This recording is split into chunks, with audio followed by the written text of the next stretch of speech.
Hello जय हिंद बच्चों, मैं एके मास्टर एंड आज आज मेरे एक स्टूडेंट का मैसेज आया कि सर पढ़ाई नहीं हो रही है, लेंसेज चैप्टर का वन शॉट में रिवीजन करा दो। And here I am. बच्चों के लिए तो कुछ भी। तो 10th एसएससी साइंस वन का महाराष्ट्र बोर्ड का जो हमारा चैप्टर है लेंस, उसका हम शॉर्ट में रिवीजन करेंगे। तो सबसे पहले देख लेते हैं लेंस बेसिकली है क्या। तो लेंस के बारे में जानने से पहले हम मिरर्स का एक शॉर्ट रिवीजन करेंगे, मतलब मिरर्स बेसिकली बने कैसे। तो मिरर्स हमने देखा कि वो बने हैं स्पेरिकल मिरर से। लेंसेस कैसे बने? स्पेरिकल मिरर से ही बने, बट दो स्पेरिकल मिरर से बने। कैसे? अब ये हमारा एक पहला स्पेरिकल मिरर और ये दूसरा स्पेरिकल मिरर। अब इनके बीच में ये जो पोर्शन बन रहा है ये बना हमारा लेंस। तो ये वाला कौन सा बना हमारा? Convex lens. Convex lens. और बात करेंगे कॉनकेव लेंस की, तो कॉनकेव लेंस कैसे बना? ये पहला और ये दूसरा, इन दोनों को इस तरीके से बांट दो। सिंपल बात। अब यहां पे जो बना ये हमारा पोर्शन, ये बना हमारा कॉनकेव। Concave lens. अब इसकी डेफिनेशन की बात करें तो लेंस क्या है? Lens is a transparent medium है, तो वो transparent medium bound by two surfaces. ये दो सरफेसेस इनसे वो बाउंड हुआ है और तब जाके लेंस बनी है। अब बात करेंगे इनके कुछ कॉमन पार्ट्स की।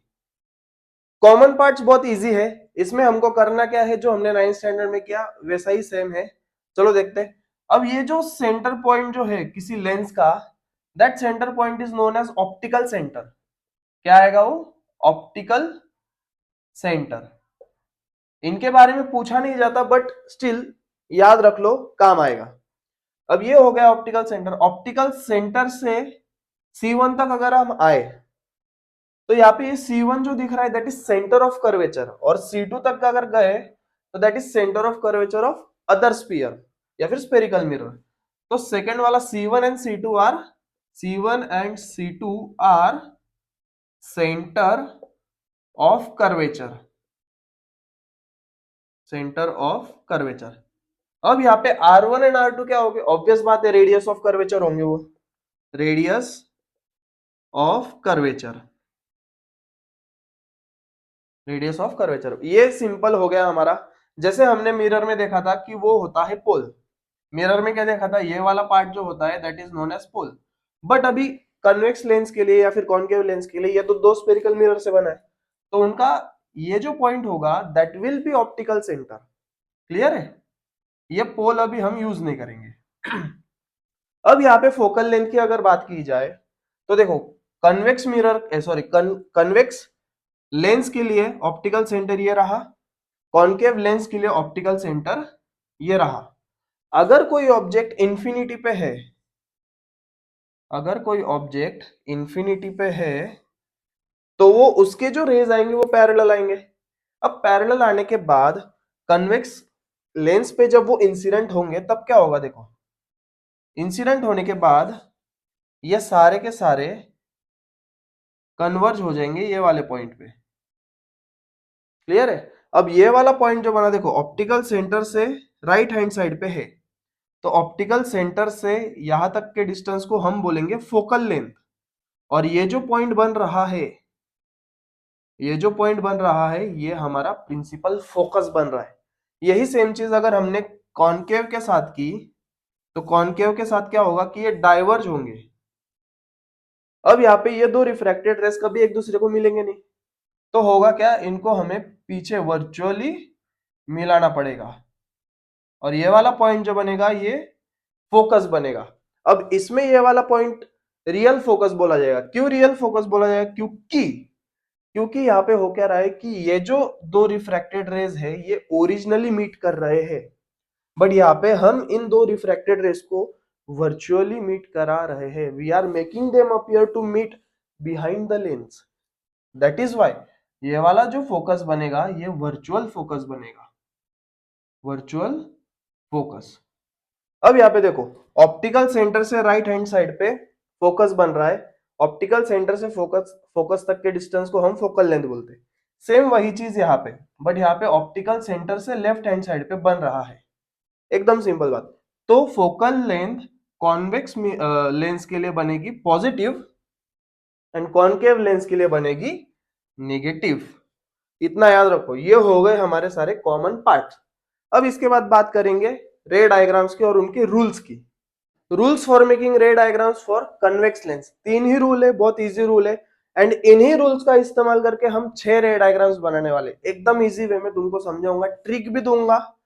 तो वीडियो को एंड तक देखना, जरूर देखना, लाइक करना, कमेंट करना, शेयर करना। यूट्यूब का एल्गोरिदम थोड़ा सा बकवास हो गया है, तो तुम लोग थोड़ा सा उसको सुधार दो। चलो रूल्स देख लेते थोड़ा बहुत।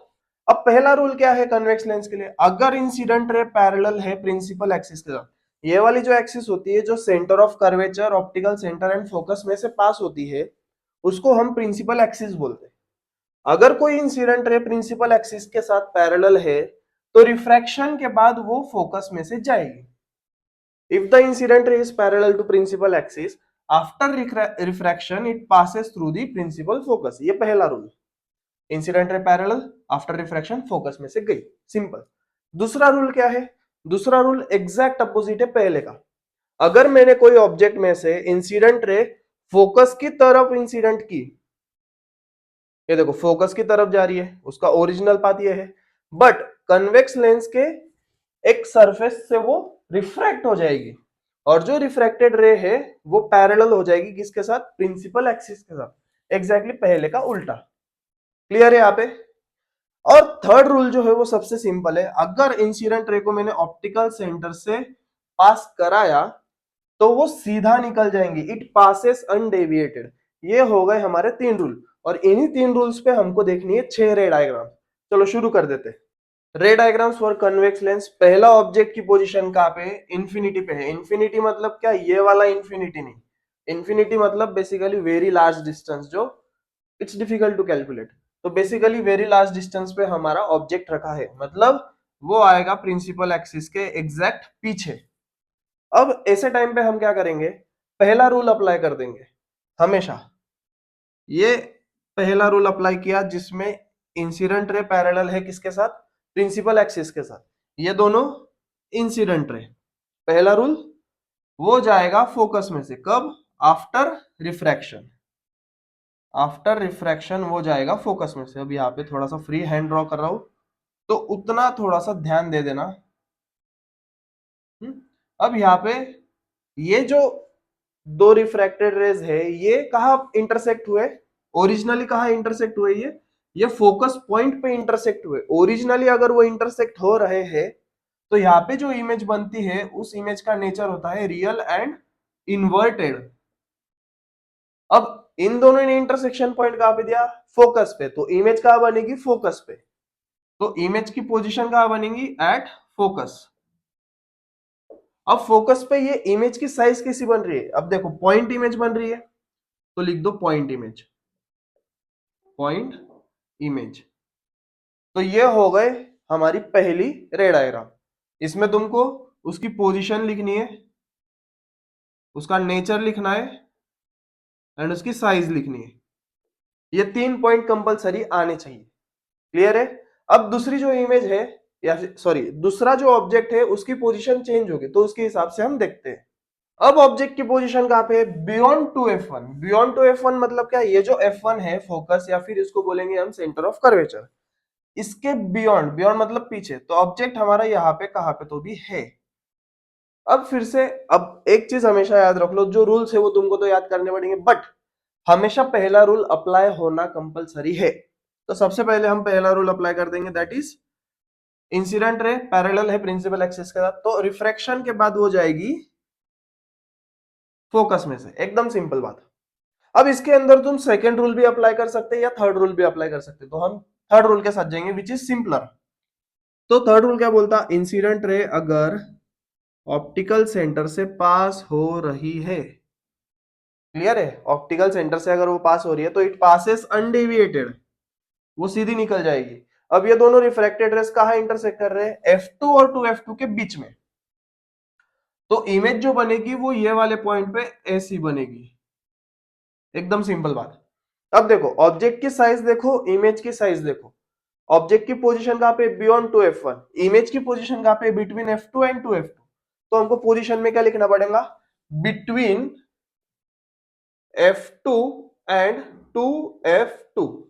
अब प्रिंसिपल एक्सिस के नीचे ही है। अब रियल एंड इन्वर्टेड कैसे याद रखना, ऑब्जेक्ट ऐसा था, यही ऑब्जेक्ट की इमेज ऐसी बनी है, तो ये उल्टी इमेज बनी। और रियल क्यों? क्योंकि ओरिजिनली रियल में, हकीकत में ये दो रिफ्रैक्टेड रेस इंटरसेक्ट कर रहे हैं, तो यहाँ पे नेचर क्या आएगा? Real and inverted.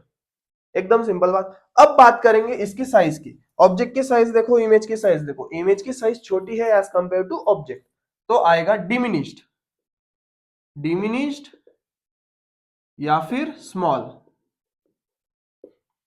दोनों में से कौन सा भी एक लिखो चल जाएगा। क्लियर है? अब थर्ड रे डायग्राम की बात करेंगे तो ऑब्जेक्ट की पोजीशन कहां पे? एग्जैक्टली 2f1 पे है। अब बार बार पहला रूल अप्लाई करने से अच्छा मैंने एक बार में पूरा अप्लाई कर दिया। देखो अब ऑब्जेक्ट की पोजीशन कहां पे? 2f1 पे, तो एग्जैक्टली हमारा ऑब्जेक्ट 2f1 पे ही आना चाहिए।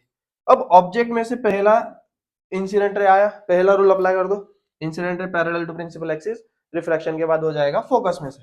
अब थर्ड रूल अगर अप्लाई करेंगे तो ये रहा हमारा ऑप्टिकल सेंटर। ये कर दो, ये कर दो, कर दो, कर दो, कर दो, कर दो, कर दो, कर दो। हाँ, अब देखो ये इंटरसेक्शन पॉइंट पे इमेज बनेगी, ओरिजिनल इमेज, मतलब ओरिजिनली ये मीट कर रहे हैं, रियल इमेज बनेगी। तो नेचर क्या आएगा हमारा? Real and inverted. अब एक चीज बात करेंगे, देखो ऑब्जेक्ट की पोजीशन 2f1 के थी, तो इमेज की पोजीशन 2f2 पे बनी। मतलब यहाँ पे हो क्या रहा है? ऑब्जेक्ट सेंटर ऑफ कर्वेचर पे है, तो दूसरे स्पेरिकल मिरर के सेंटर ऑफ कर्वेचर पे उसकी इमेज बनेगी, मतलब 2f2 पे बनेगी। ऑब्जेक्ट की जितनी साइज होगी उतनी ही साइज इमेज की होगी, तो यहाँ पे सेम साइज लिख देंगे। एंड पोजीशन कहां पे? Eight 2f2।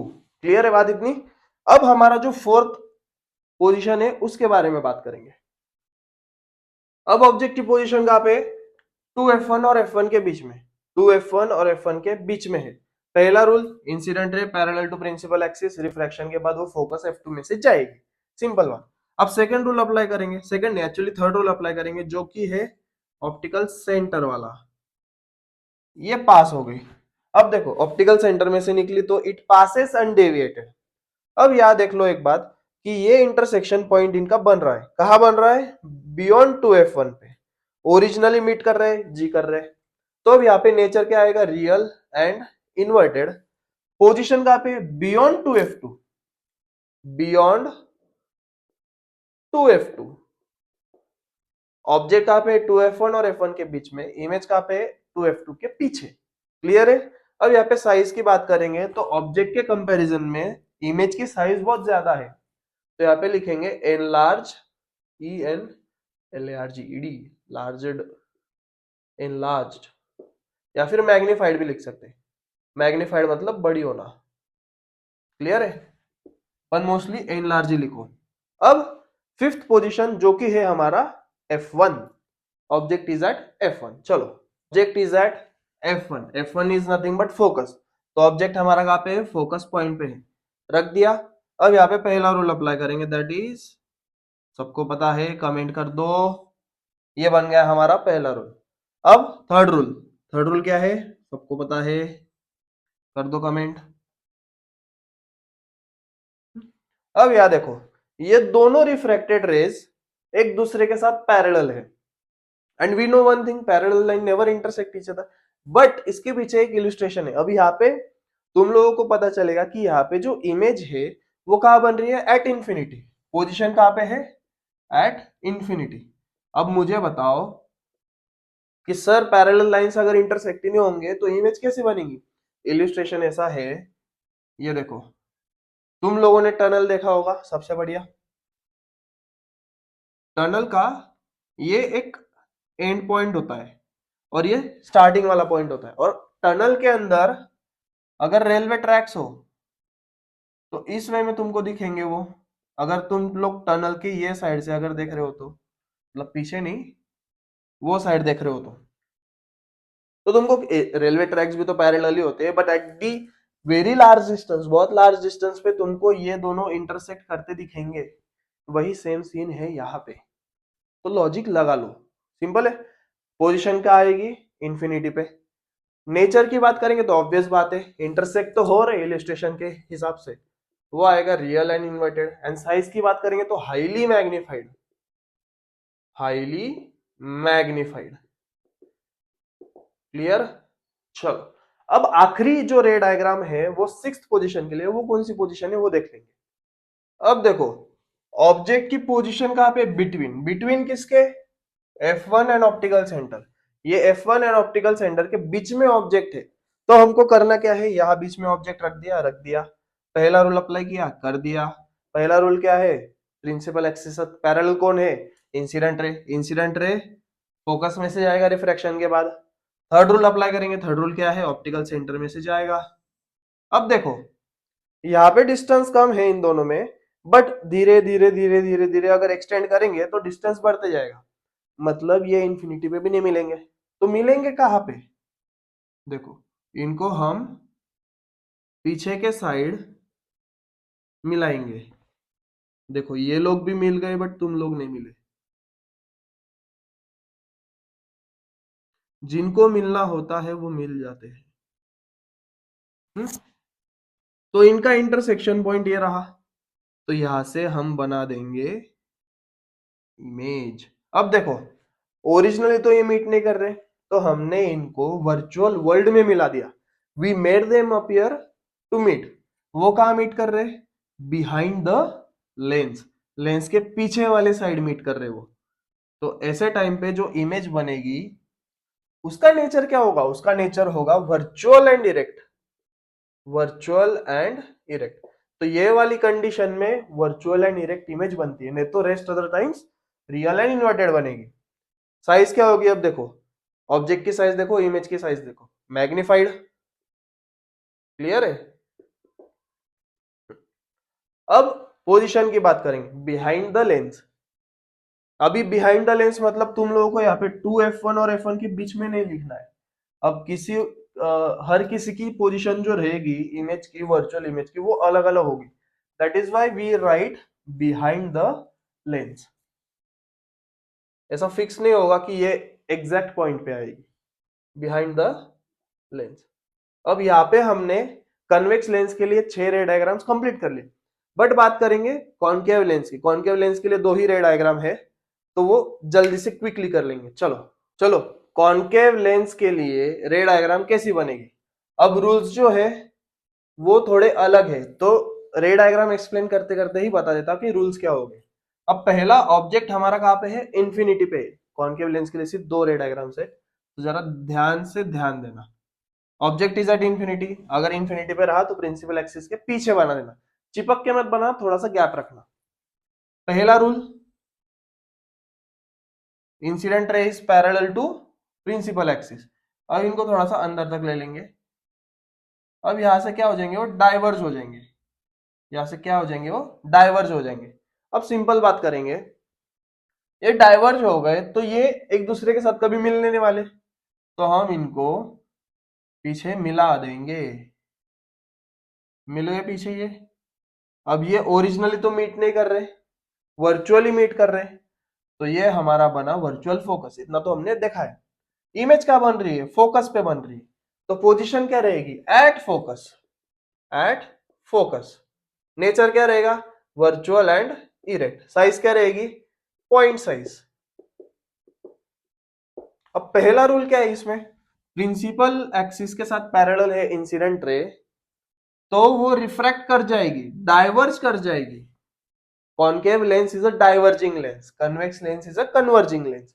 अब ये यहां से डाइवर्ज कर गई, तो अब यहाँ पे देखो, यहाँ पे अगर कोई ऑब्जर्वर है तो उसको ये रिफ्रैक्टेड रे फोकस में से आती दिखेंगी, फोकस में से आती दिखेंगी, बट आ का रही है वो ऑब्जेक्ट में से आ रही है, पैरेलल आ रही है। ये पहला रूल। एग्जैक्टली अपोजिट इसका सेकेंड रूल है, जैसा हमने कॉन्वेक्स लेंस के लिए देखा था। अब सेकेंड रे डायग्राम देखेंगे। ऑब्जेक्ट की पोजीशन क्या है? Object is between infinity and 2F1। Infinity and 2F1 के बीच में, मतलब यहां पे कहीं पे है, तो ड्रॉ कर लेते। चलो, ये convex lens, sorry concave lens, ये बना हमारा ऑप्टिकल सेंटर, ये F1, ये 2F1। ऑब्जेक्ट यहीं पे कहीं पे, ये वाला पार्ट जो है ये इंफिनिटी वाला पार्ट है, यहाँ पे ऑब्जेक्ट कहीं पे है। क्लियर? यहाँ पे रहेगा हमारा F2 2F2। पहला रूल डाइवर्ज हो गई, कौन? वो कौन? रिफ्रैक्टेड रे। अब ये आएगी फोकस में से। ऑब्जर्वर को तो ये दिख रहा है ना कि ये रिफ्रैक्टेड रे फोकस में से आई है, ना कि पैरेलल है इंसिडेंट रे किसके साथ? प्रिंसिपल एक्सिस के साथ। अब ऑप्टिकल सेंटर वाला रूल अप्लाई करेंगे, थर्ड वाला। अगर अब फ्री हैंड है तो उतना याद रख लो, बहुत ही ज्यादा बेंड हो गई, इतना भी फ्री हैंड नहीं चाहिए था। हम्म देखो, थर्ड रूल क्या है? अगर इंसिडेंट रे पैरेलल है किसके साथ? सॉरी, थर्ड रूल की बात कर रहे हैं। अगर इंसिडेंट रे ऑप्टिकल सेंटर में से पास हो रही है तो इट पासेस अनडिवेटेड। अब यहाँ पे देखो, इट पासेस अनडिवेटेड, तो यहाँ पे ये दोनों इंटरसेक्ट कर रहे हैं, तो इमेज जो बनेगी वो यहां बनेगी। अब इमेज की पोजीशन देखो, F1 और ऑप्टिकल सेंटर के बीच में, तो पोजीशन क्या है सेकंड के लिए?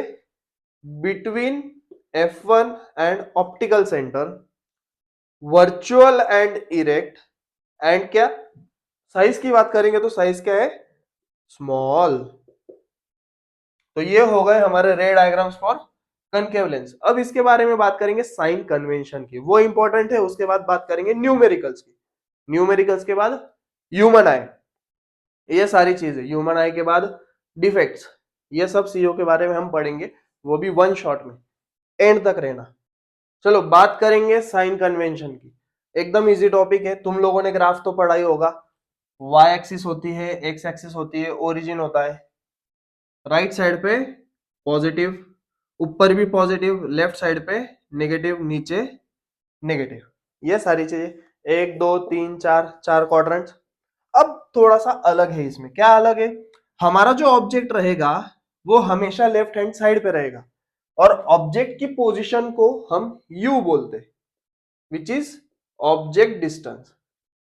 Object distance, and object distance origin से लेफ्ट हैंड साइड पे है, तो हमेशा ऑब्जेक्ट डिस्टेंस क्या होगा? नेगेटिव होगा। हम ऑब्जेक्ट हमेशा लेफ्ट हैंड साइड पे ही रखते हैं। अब यहाँ पे बात करेंगे ऑब्जेक्ट की हाइट की। ऑब्जेक्ट इज वर्टिकली अपवर्ड्स, तो ये उसकी हाइट हो गई h1। अब ओरिजिन से ऊपर जाके देखेंगे तो इट इज पॉजिटिव, तो h1 क्या है? ऑब्जेक्ट हाइट है। ऑब्जेक्ट हाइट क्या होगी? पॉजिटिव होगी। सिंपल। अब इमेज डिस्टेंस जो है, इमेज डिस्टेंस को हम v बोलते, इमेज डिस्टेंस को हम v बोलते। एंड एक चीज हमेशा याद रखो, थोड़ा सा लॉजिक की बात करेंगे। इमेज डिस्टेंस, अब इमेज डिस्टेंस पॉजिटिव होगा या नेगेटिव होगा वो बात करेंगे।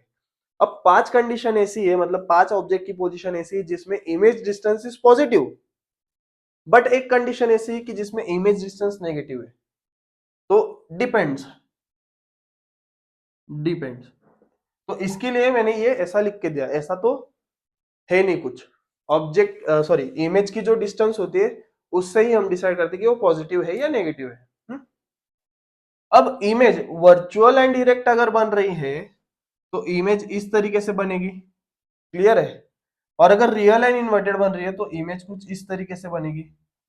तो इमेज की height h2, h2 is nothing but image height, वो भी डिपेंड करेगी कि इमेज कैसे बन रही है।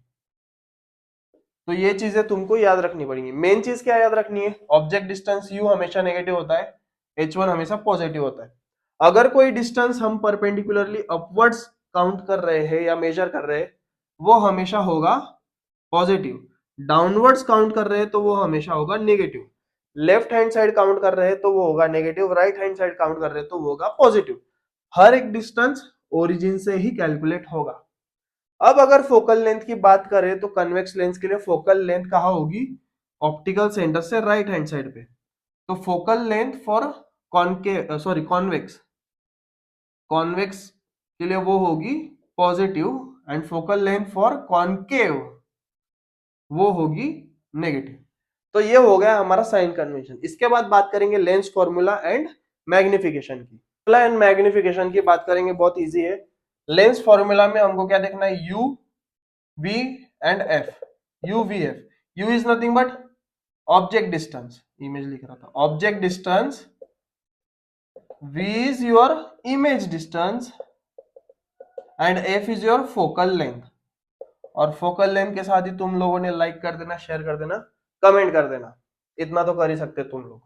और बात करेंगे मैग्निफिकेशन की। मैग्निफिकेशन क्या है, m मैग्निफिकेशन। इसमें भी तुमको ट्रिक्स बताऊंगा कि क्या करना है। अब लेंस फॉर्मूला की बात करें तो लेंस फॉर्मूला, इसका जो डायरेक्ट तुमको फॉर्मूला है 11th में जब तुम जाएंगे तो डेरिवेशन। लेंस फॉर्मूला क्या है, 1/v minus 1/u is equal to 1/f। ये इतना सिंपल है हमारा लेंस फॉर्मूला। अंदर माइनस साइन है, भूलना मत। मिरर फॉर्मूला में प्लस थी, लेंस फॉर्मूला में माइनस है। अब मैग्निफिकेशन की बात करें तो मैग्निफिकेशन m से डिनोट करते, capital M is equal to h2/h1। h2 क्या है, इमेज हाइट, एंड h1 क्या है, ऑब्जेक्ट हाइट। अब मैग्निफिकेशन बेसिकली क्या कि इमेज जो बन रही है उस ऑब्जेक्ट की, वो ऑब्जेक्ट से बड़ी है, छोटी है या सेम साइज की, इसी को हम बोलेंगे magnification. m is equal to h2/h1, ये पहला formula. m is equal to v/u, v क्या है, इमेज डिस्टेंस, u क्या है, ऑब्जेक्ट डिस्टेंस। इन दोनों का रेशियो भी हमको क्या देगा, मैग्निफिकेशन। अब मैग्निफिकेशन कि ये दो फॉर्मूला, तो इनको हम ऐसे लिख सकते हैं, m is equal to h2/h1 is equal to v/u। ये है हमारा मैग्निफिकेशन का फॉर्मूला। बहुत इजी फॉर्मूला है। और मेन चीज, how to read magnification, how to read magnification. Magnification को रीड करने के कैसे तरीके हैं और कैसे करना है। अब देखो, मैग्निफिकेशन ये एक रेशियो है, और रेशियो की कोई यूनिट नहीं होती। तो देखो, magnification m is equal to h2/h1। अगर h2 मतलब इमेज हाइट अगर 4 है एंड ऑब्जेक्ट की साइज अगर 2 है, तो क्या आया, ये मैग्निफिकेशन कितना आया, 2 के बराबर। हम मैग्निफिकेशन ये रेशियो हमेशा m के m इज इक्वल टू 1 के रेशियो में ही लेते हैं। अब ये जो 2 है ये 1 से बड़ा है, तो we can write therefore m is greater than 1। अगर m 1 से बड़ा है तो हम लिखेंगे इमेज इज मैग्निफाइड। यही बात सेकेंड इसके लिए देखते हैं। अभी 4/2 था, अभी 2/4 कर देंगे, तो 1/2 आया, विच इज नथिंग बट 0.5। अब 0.5 1 के कंपैरिजन में छोटा है, तो m इज लेस देन 1, तो इमेज क्या होगी, स्मॉल या फिर डिमिनिश्ड। और अगर 4/4 आया तो आया 1, तो m की जो साइज होगी या फिर मैग्निफिकेशन जो होगा वो इक्वल टू 1 होगा, तो यहाँ पे सेम साइज लिख देंगे, सेम साइज। अब हमको पता करना है कि इमेज जो है वो वर्चुअल है या इरेक्ट है। तो सिंपल बात करेंगे, m अगर पॉजिटिव है, m अगर पॉजिटिव है तो वो आएगा वर्चुअल एंड इरेक्ट। m अगर नेगेटिव है तो वो आएगा रियल एंड इन्वर्टेड।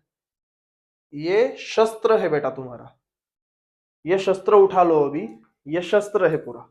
लेंस के लिए ये वेपन है, इसको याद कर लो तो तुम्हारे न्यूमेरिकल्स इजी हो जाएंगे। चलो लिख लो जल्दी से, and will move on to the numerical part. अब न्यूमेरिकल की बात करेंगे तो टेक्स्ट बुक में का एक न्यूमेरिकल तुमको करके बता था। क्वेश्चन क्या है वो सुनो। 5 centimetre object, high object is placed at A distance. अब देखो 5 सेंटीमीटर हाई ऑब्जेक्ट मतलब उसकी जो हाइट आई h1 वो 5 सेंटीमीटर है, which is positive, is placed at A distance of 25 centimetre. u हमेशा क्या होगा, नेगेटिव होगा। Object distance -25 centimetre. क्वेश्चन में नहीं दिया होगा बट तुमको ये अज्यूम करना है कि नेगेटिव है। अज्यूम क्या करना ही है, वो नेगेटिव है। From a converging lens, converging lens, convex lens, कभी तुमको डायरेक्ट कन्वेक्स बोल देंगे या कॉन्केव बोल देंगे, तो उनके जगह कभी कभी कन्वर्जिंग या डाइवर्जिंग बोला जाएगा। Make sure you know it. और फोकल लेंथ 10 सेंटीमीटर। अब कन्वेक्स लेंस है, उसकी फोकल लेंथ कितनी है, पॉजिटिव 10 सेंटीमीटर है। कितना है, 10 सेंटीमीटर। डिटरमाइन क्या करने बोला है, कैलकुलेट क्या करने बोला है, पोजीशन मतलब image distance, size and type of the image मतलब नेचर, NATURE, नटूरे, नेचर। ये हमारे पास गिवन डेटा आ गया। अब हमको क्या करना है, हमारे पास दो फॉर्मूला है। पहला 1/v minus 1/u is equal to 1/f, और दूसरा क्या है, m is equal to h2/h1 is equal to v/u। तो सबसे पहले हमको अगर साइज फाइंड आउट करनी है तो उसके पहले हमको v फाइंड आउट करना पड़ेगा, तब जाके हम ये हाइट फाइंड आउट कर सकते हैं। तो सबसे पहले देखो, इसको ही कैरी फॉरवर्ड करेंगे। 1/v, v तो फाइंड करना है, माइनस, अब यहाँ पे ये साइंस बहुत इंपॉर्टेंट है तो ध्यान से देखो। अब 1/u, u की क्या वैल्यू है, -25 is equal to 1/f, f कितना है 10। अब एक चीज हमेशा याद रखो, माइनस माइनस क्या हो जाएंगे, प्लस। तो 1/v प्लस 1/25, ये साइन चेंज करना मत भूलना, नहीं तो पूरा आंसर गलत होगा। Is equal to 1/10। अब हमको फाइंड क्या करना है, 1/v, बेसिकली v। तो हम 1/v को आइसोलेट कर देंगे, इज इक्वल टू मतलब अकेला छोड़ देंगे, जैसे तुम x को छोड़ते हो, मतलब अलजेब्रा ज्योमेट्री में। फोकल लेंथ लिख ली। अब यहाँ पे ये पूरा का पूरा टर्म पॉजिटिव 1/25 हम राइट साइड में लेके जाएंगे, तो वो हो जाएगा नेगेटिव। क्लियर। अब हम क्या करेंगे, एक तो तुम एलसीएम के हिसाब से भी कर सकते या फिर बेस कॉमन कर लो। बेस कॉमन करने के लिए टेबल्स याद होने चाहिए, सबसे बढ़िया ट्रिक है। 10 और 25 इन दोनों के टेबल में ऐसा कौन सा नंबर है जो कॉमन है। अब 10 के टेबल में 25 नहीं आता, 25 के टेबल में 10 नहीं आता, तो क्या करेंगे, 10 5 जा 50, 25 2 जा 50, बेस कॉमन हो गया। और 5 और 2 से मल्टीप्लाई किया तो उनको ऊपर भेज दो, मतलब जिनसे मल्टीप्लाई करेंगे उनको ऊपर भेज दो। मतलब ये 5 -2 अपॉन 10 5 जा 50, 25 2 जा 50, तो बेस कॉमन हो गया तो एक ही बार लिखेंगे। अब 1/v is equal to 5 - 2 is 3 and 50 नीचे लिख देंगे। हमको किसकी वैल्यू चाहिए थी, v की, 1/v की नहीं, v की वैल्यू चाहिए थी। तो अगर इसको रेसिप्रोकेट कर रहे तो इसको भी रेसिप्रोकेट करना पड़ेगा। तो v is equal to 50/3 and 50/3 is nothing but 16.67, ये आ गया हमारा सेंटीमीटर में। तो v की वैल्यू आ गई। अब हमको फाइंड क्या करना है, साइज, मतलब m is equal to h2/h1 is equal to v/u। Simple. h2 find करना है, मतलब साइज इन द सेंस, अभी यहाँ पे h1 तो आ गया, तो ये h2 होगा, size of the image h2 upon h1 is equal to v/u। अब h2 को अकेला छोड़ दो, h1 को मल्टीप्लाई करो v के साथ और डिवाइड करो u के साथ। अब वैल्यूज पुट करो, h1 कितना है हमारा 5, v कितना है हमारा 16.67 अपॉन u कितना है -25। अब 5 1 जा 5 5 जा, तो ये कितना आया 16.67 अपॉन -5। अब इसको अगर डिवाइड करेंगे तो कितना आएगा, जितना आएगा वो कमेंट सेक्शन में कमेंट कर देना। और हाइट जो होगी h2 वो होगी माइनस में, ये आंसर फाइंड आउट करने के लिए मैं तुमको बोल रहा हूं, माइनस में आएगा। अब इसके बाद हमको क्या फाइंड करना है, नेचर। नेचर फाइंड करना है, सिंपल बात। नेचर फाइंड करने के लिए हमको मैग्निफिकेशन फाइंड आउट करना होगा। तो एक लॉजिक ऐसा लगाओ कि हाइट अगर माइनस में है तो इमेज जो होगी वो रियल एंड इन्वर्टेड ही होगी, रियल एंड इन्वर्टेड ही होगी, क्योंकि इन्वर्टेड इमेज जो होती है वो रियल होती है। क्लियर है? अब इसको हम ही कर लेते, जाने दो। 16.67 और ये 5, माइनस तो बाद में कर लेंगे। 5 3 जा 15, ये 1, ये 6.3, ये आ गया हमारा 15, ये 3, मतलब 3.33 सेंटीमीटर, ये बन गई हमारी इमेज हाइट। अब हमको मैग्निफिकेशन फाइंड आउट करना है, तो हम क्या करेंगे, m is equal to h2/h1, ये आ गया।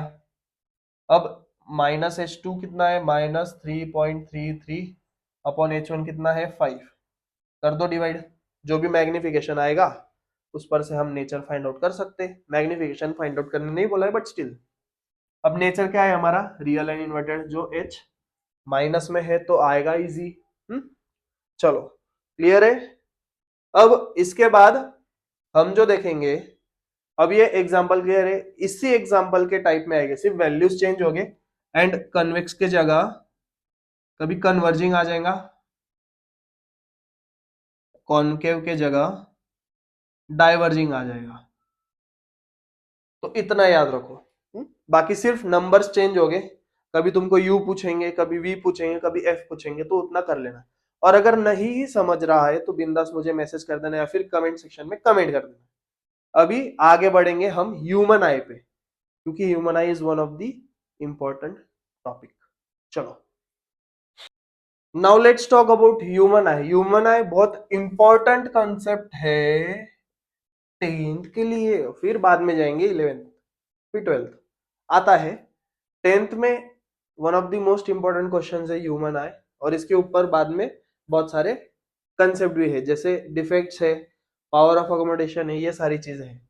तो सबसे पहले देख लेते हैं ह्यूमन आई बेसिकली क्या है।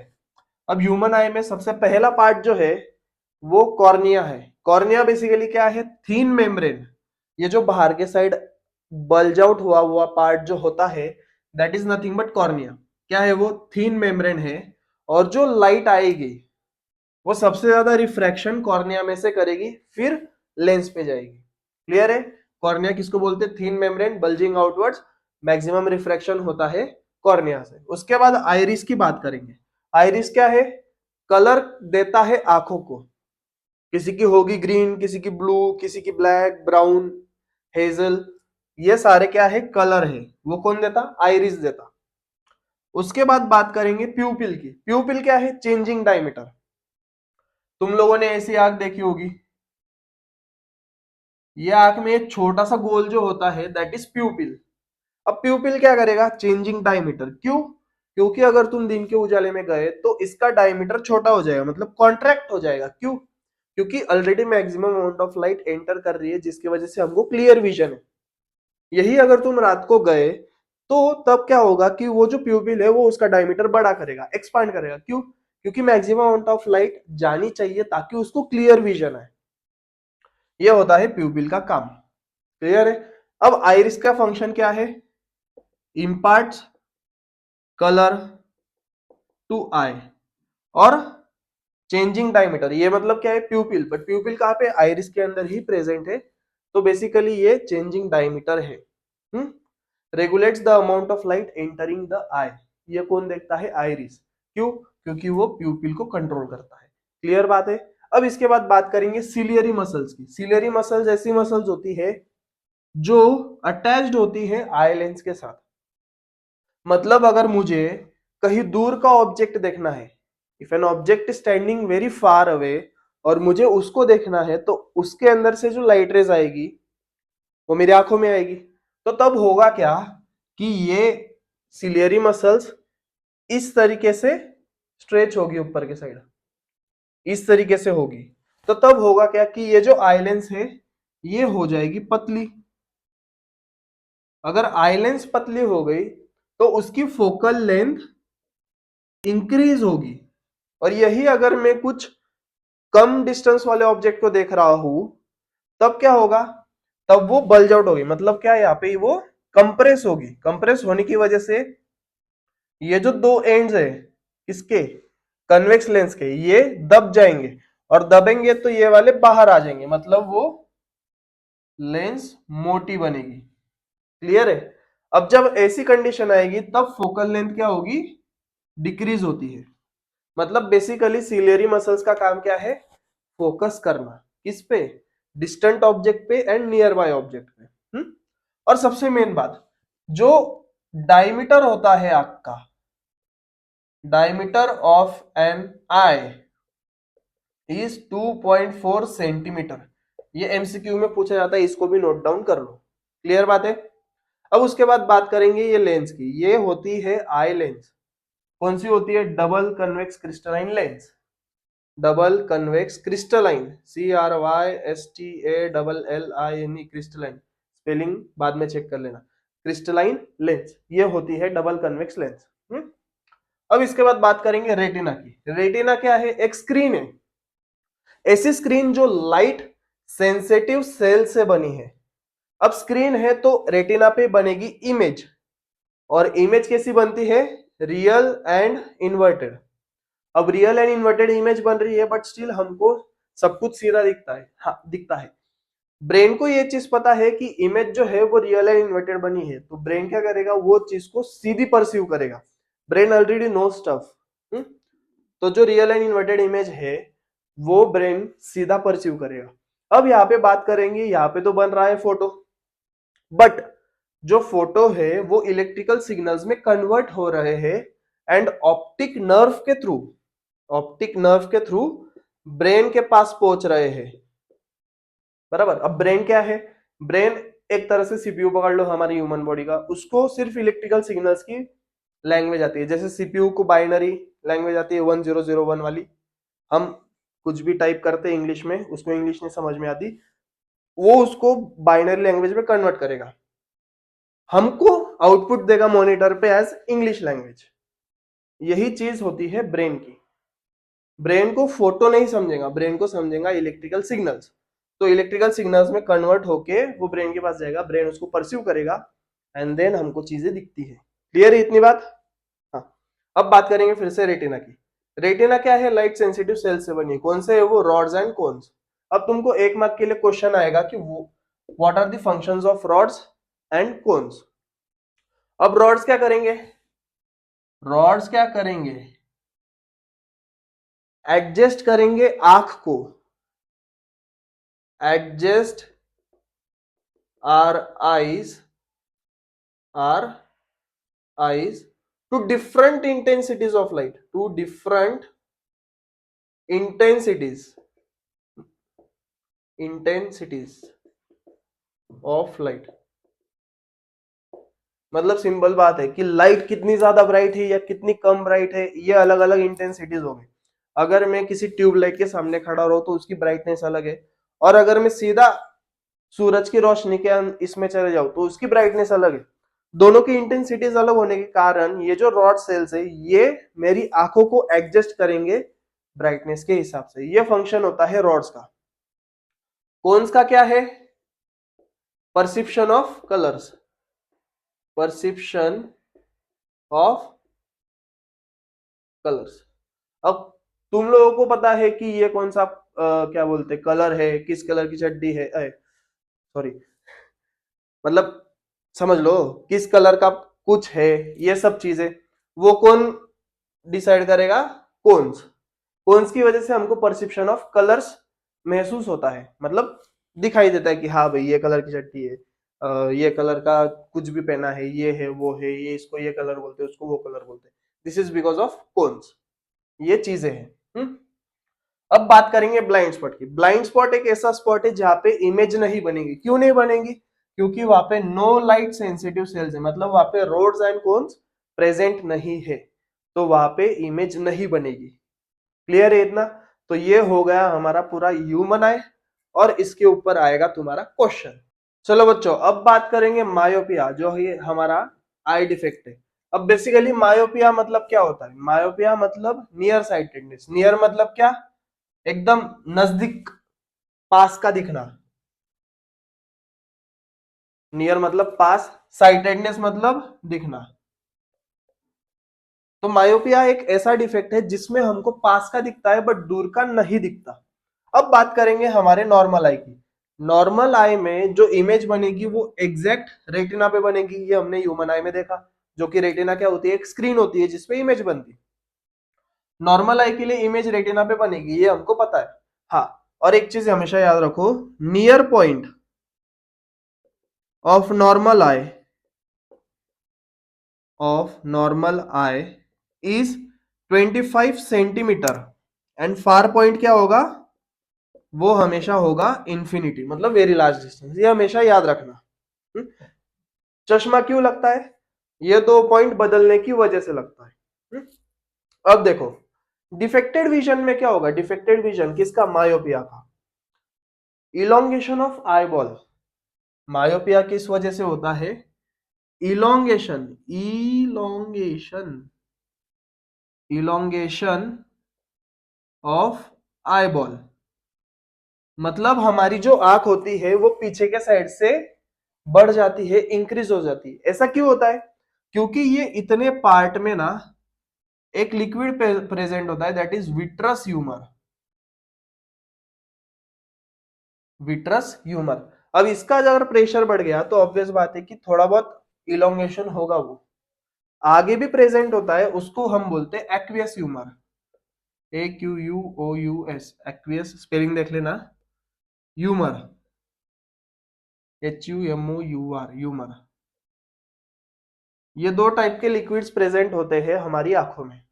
तो विट्रस ह्यूमर का प्रेशर बढ़ने की वजह से यहाँ पे इलोंगेशन हो जाता है आंख का। अब यहाँ पे रेटिना की ओरिजिनल पोजीशन ये थी, अब वो इलोंगेट होके पीछे सरक गई। बट जो रेज आ रहे हैं वो तो आगे ही कन्वर्ज हो रहे हैं, बट रेटिना कहाँ पे, पीछे है। तो इमेज कहाँ बन रही है, आगे बन रही है, तो ब्लर विजन आएगा।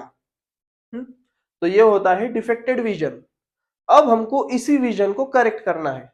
क्या करना है, हमको ये जो रेज जो आगे कन्वर्ज हो रहे हैं उनको पीछे कन्वर्ज करना है ऑन दी रेटिना। हम क्या करेंगे, कौन सी लेंस लेंगे, हम लेंगे कॉनकेव लेंस। क्यों कॉनकेव लेंस, क्योंकि कॉनकेव लेंस डाइवर्जिंग होती है। वो लाइट रेज जो आएगी वो उनको डाइवर्ज करेगी। कहाँ डाइवर्ज करेगी, हमारी आंखों के अंदर जो आई लेंस होती है, कन्वेक्स लेंस होती है, उसके एंड पॉइंट्स पे। और अगर वो ये वाला डिस्टेंस अगर बढ़ गया तो कन्वर्ज वो सीधा करेंगे रेटिना पे। दैट इज वाई मायोपिया ये ऐसा डिफेक्ट है जो करेक्ट किया जाता है by using concave lens, appropriate focal length की एंड पावर की। क्लियर है, तो यह हुआ हमारा मायोपिक डिफेक्ट। अब इसके बाद बात करेंगे हाइपरमेट्रोपिया, मतलब एग्जैक्टली इसका अपोजिट होता है। चलो बच्चों, अब सेकेंड जो आई डिफेक्ट है उसके बारे में बात करेंगे, फिर उसके बाद एक ही आई डिफेक्ट बचता है, दैट इज प्रेस बायोपिया। अब देखो, हाइपरमेट्रोपिया मतलब फार साइटेडनेस, फार मतलब दूर, साइटेडनेस मतलब दिखना, दूर का दिखना, दूर दृष्टिकोण। अब इसमें होता क्या है वो देखेंगे। नॉर्मल आई के बारे में बात नहीं करेंगे क्योंकि हमने ऑलरेडी देख लिया है उसके बारे में। नॉर्मल आई में सब कुछ सही होता है। डिफेक्टेड विजन, अब मायोपिया में क्या हुआ था, इलोंगेशन हुआ था। हाइपरमेट्रोपिया में क्या होगा, shortening of eyeball, SHORTENING, shortening of an eyeball, मतलब आंख का छोटा होना पीछे से। मतलब जो रेटिना की पोजीशन यहाँ पे थी वो अभी सरक के आगे हो गई, इसको हम बोलते हैं हाइपरमेट्रोपिया। और इसमें होगा क्या कि ये लाइट रेस जो होगी वो रेटिना पे बनेगी, मतलब जो एक्चुअल पोजीशन थी रेटिना की वहां बनेगी, बट रेटिना तो ऑलरेडी आगे स्लिप हो गई है, तो वहां पे ब्लर इमेज क्रिएट होगा, दिखेगा नहीं। तो यही विजन को हमको सही करना है, करेक्ट करना है। तो हम क्या करेंगे, हम यूज करेंगे कन्वेक्स लेंस। कन्वेक्स लेंस, क्यों कन्वेक्स लेंस, क्योंकि जो लाइट रेज आएगी वो कन्वेक्स लेंस के पॉइंट, जो कन्वेक्स लेंस होता है उसके सरफेस पे इंसिडेंट होगी, वहां से वो लाइट रेज क्या हो जाएंगे, कन्वर्ज होंगे। कन्वर्ज होके कहा जाएंगे, आंख वाली लेंस में, जो कि बाय कन्वेक्स, बाय मतलब दो, बाय कन्वेक्स लेंस होती है, आई लेंस जिसको हम बोलते हैं। तो बेसिकली ये दो लेंस नहीं होती है, बाय कन्वेक्स मतलब क्या होता है, दो सरफेस से बनाकर एक लेंस बनती है, उसको बाय कन्वेक्स लेंस बोलते हैं, जो कि हमारे आंख में होती है। तो कन्वर्ज होके वो हमारी आंख में आएंगे, फिर आंख में से वापस वो कन्वर्ज होंगे, और कन्वर्ज होके कहाँ बनेंगे वो, रेटिना पे। बट रेटिना आगे सरकी बराबर, जो रेटिना आगे सरकी है उसी रेटिना पे वो इमेज फॉर्म होगी। And this is how hypermetropia, ये डिफेक्ट जो है ये करेक्ट किया जाता है by using convex lens of appropriate focal length and power. Focal length and power. अब बेसिकली हम लोगों ने देखा है जो कन्वेक्स लेंस होती है उसकी फोकल लेंथ पॉजिटिव होती है, एंड कॉनकेव लेंस की जो फोकल लेंथ होती है वो नेगेटिव होती है, इतना याद रखो। अब इसके बाद जो थर्ड विजन है, सॉरी डिफेक्ट है, दैट इज प्रेसबायोपिया, उसके बारे में पढ़ लेते जल्दी। चलो, हमारा थर्ड डिफेक्ट जो है दैट इज प्रेसबायोपिया, उसी को हम बोलते हैं ओल्ड एज हाइपरमेट्रोपिया। बट ये इतना भी ओल्ड एज नहीं होता है, अभी जो एवरेज एज हो गई है दैट इज 35 टू 40 अबव। ये एज ग्रुप या इसके अबव के जो लोग हैं उनको प्रेसबायोपिया होता है। प्रेसबायोपिया एग्जैक्टली है क्या वो देख लेते हैं। अब हमने ऑलरेडी देखा है, ये हमारी आई लेंस है, आई लेंस को कनेक्टेड कौन है, सिलियरी मसल्स। क्लियर है, ये आ गई हमारी रेटिना। अब basically presbyopia is related with ciliary muscles. अब सिलियरी मसल्स की इलास्टिसिटी जो होती है, इलास्टिसिटी वो लूज कर देते हैं, एलओएजी लूज। कैसे, अब देखो, ये जो सिलियरी मसल्स है ये इनकी अडेप्टिबिलिटी होती है या फिर इलास्टिसिटी होती है फोकस करने की, या फिर फोकल लेंथ चेंज करने की एबिलिटी, किसकी, आई लेंस की, वो लूज कर देते। मतलब तुम लोगों ने वो रबर देखा होगा ना जिससे तुम वो ऐसा ऐसा खेलते, वो वाले रबर को अगर बहुत बार स्ट्रेच किया तो वो अपनी इलास्टिसिटी लूज कर देता है। वो रिगेन करता है कि अपनी ओरिजिनल पोजीशन एक बार स्ट्रेच करने के बाद, नहीं। वैसे ही सेम यहाँ पे सिलियरी मसल्स काम करती है, जो अपनी एबिलिटी लूज कर देती है। सो यहाँ पे जो फोकसिंग पावर है वो नहीं होता, मतलब यहाँ पे फोकस करने की क्षमता जो होती है वो पूरी की पूरी चली जाती है। दैट इज वाई यहाँ पे ये डिफेक्ट जो है वो प्रेसबायोपिया है, और किससे रिलेटेड है, इससे रिलेटेड है, सिलियरी मसल से रिलेटेड है। अब तुमको अगर मैं बताऊं कि क्वेश्चन कैसे आएगा, तो तुमको एक चीज याद रखनी है कि तुमको 3 मार्क के लिए क्वेश्चन ऐसा आएगा कि तुमको तीनों डिफेक्ट में से कौन सा भी एक डिफेक्ट पूछा जाएगा, तुमको डायग्राम के साथ बताना है, या फिर पहला जो आएगा वो ब्रीफ का आएगा, BREIF ब्रीफ, और क्वेश्चन सेकंड जो आएगा वो डिस्टिंग्विश बिटवीन आएगा। मतलब क्या, एक तो मायोपिया या हाइपरमेट्रोपिया के बारे में बताओ, या फिर मायोपिया या प्रेसबायो के बायोपिया के बीच में मतलब बताओ, मतलब इन द सेंस कि उनका डिफरेंशिएट करके बताओ 3 मार्क के लिए, ऐसा क्वेश्चन आएगा। और अगर तुमको ब्रीफ के बारे में पूछा है इसका, मायोपिया एंड हाइपरमेट्रोपिया का, तो तुमको वो 3 डायग्राम भी बनानी पड़ेगी, इतना याद रखो। तो यहाँ पे बेसिकली प्रेसबायोपिया में क्या होता है, ciliary muscles loose the ability to stretch and compress, hence it is not able to focus, या फिर उसकी फोकल लेंथ चेंज नहीं होती है, इसके वजह से हमको क्लियर विजन नहीं आता है। क्लियर है, तो ये डिफेक्ट क्लियर करने के लिए हम दोनों टाइप के लेंस यूज करते हैं, कॉनकेव भी और कन्वेक्स भी। क्लियर है इतना। अब इसके बाद का जो टॉपिक है वो पावर है, पावर ऑफ अकोमोडेशन है, और पावर का फॉर्मूला है। इसके बाद हम ये चैप्टर एंड करेंगे उस एक न्यूमेरिकल लेके। उसके अंदर जो कंपाउंड माइक्रोस्कोप है, टेलीस्कोप है, सिंपल माइक्रोस्कोप है, वो वाला मैं नहीं लूंगा, क्योंकि उसके ऊपर बहुत बहुत बहुत रेयरली क्वेश्चन पूछते हैं। जस्ट इन केस अगर किसी को डाउट आया तो मुझे कमेंट कर देना, उसके ऊपर मैं अलग से एक वीडियो बना दूंगा। क्लियर है। So we are heading to the last topic of this rapid revision, that is power of accommodation and power का फॉर्मूला। चलो moving on to the last topic, that is power of accommodation, उसके दो numericals, and last one is persistence of vision. ये 1-2 mark के लिए पूछा जाता है। And we will end this rapid revision, जो कुछ भी बोलेंगे इसको सीरीज या फिर XYZ। अब पावर ऑफ अकोमोडेशन क्या होता है ये देखो। अब ये हमारी कन्वेक्स लेंस है, अब देखो कन्वेक्स लेंस के अंदर इंसिडेंट रे इंसिडेंट हुए, वो अगर रिफ्रैक्शन के बाद, अब ये जो डॉटेड लाइंस है ये उनका ओरिजिनल पाथ है। ओरिजिनल पाथ मतलब क्या, अगर वो रिफ्रैक्ट नहीं होते तो सीधे निकल जाते, बट वो ओरिजिनल पाथ से कितना नीचे कन्वर्ज हुए हैं। अगर ये वाला एंगल ज्यादा होता है, ये वाला एंगल अगर ज्यादा होता है तो degree of convergence is more, the degree of convergence is more, hence जो फोकल लेंथ आएगी वो कम होगी।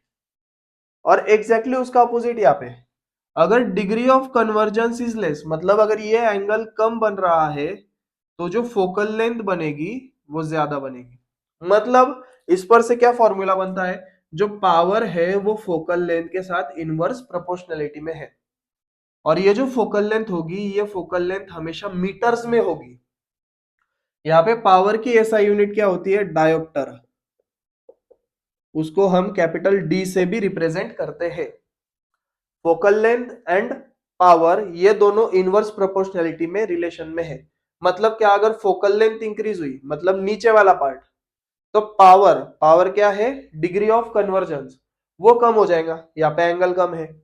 और अगर फोकल लेंथ कम हो गई, मतलब यहाँ पे ऑप्टिकल सेंटर से एफ तक के डिस्टेंस को फोकल लेंथ बोलेंगे, अगर वो कम हो गई तो डिग्री ऑफ कन्वर्जेंस क्या है, वो ज्यादा है, तो पावर क्या हो जाएगी, बढ़ जाएगी। ये है हमारा simple formula, that is P is equal to 1/f, और वो फोकल लेंथ हमेशा मीटर्स में होगी।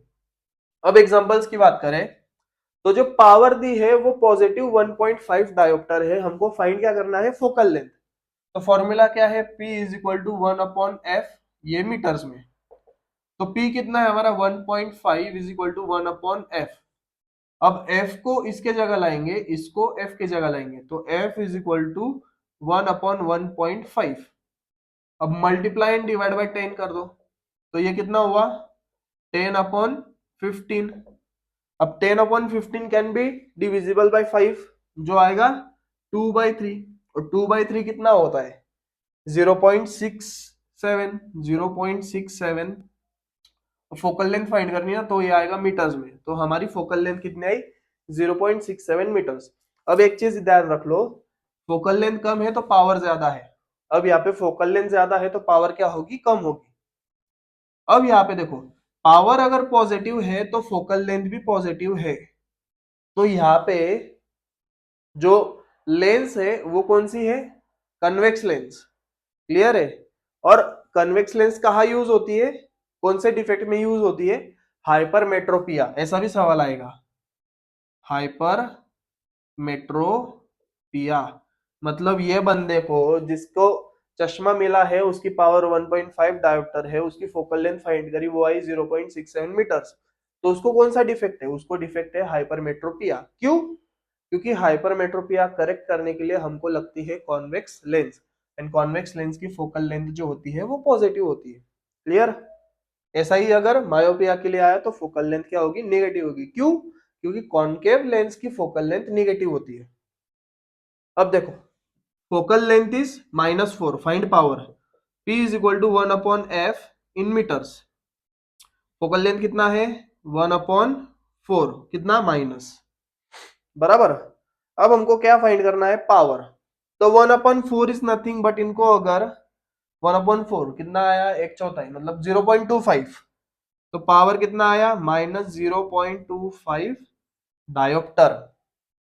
पावर कितनी है, माइनस में है, क्योंकि फोकल लेंथ तो माइनस में है ऑलरेडी, बट पावर कितनी आई, 0.25 डायोप्टर। मतलब जो डिफेक्ट है वो मायोपिया है।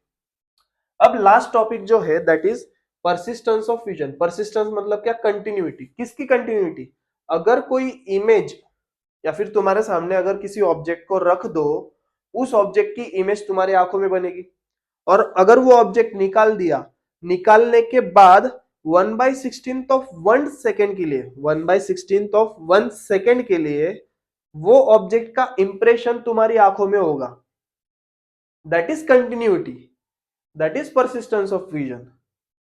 वो ऑब्जेक्ट निकालने के बावजूद भी वो इंप्रेशन तुम्हारी आंखों में होगा। This feeling of continuity is known as persistence of vision. और कितने सेकंड के लिए होता है, 1/16 के लिए होता है। क्लियर है इतना? यहाँ पे ये चैप्टर मैं खत्म करता हूँ एंड आई होप कि ये चैप्टर अच्छे से समझ गया होगा। अगर फिर भी कोई डाउट है तो you can directly message me या फिर कमेंट करके बता देना, और हाँ, लाइक शेयर सब्सक्राइब जरूर कर देना। Thank you so much. जय हिंद बच्चों।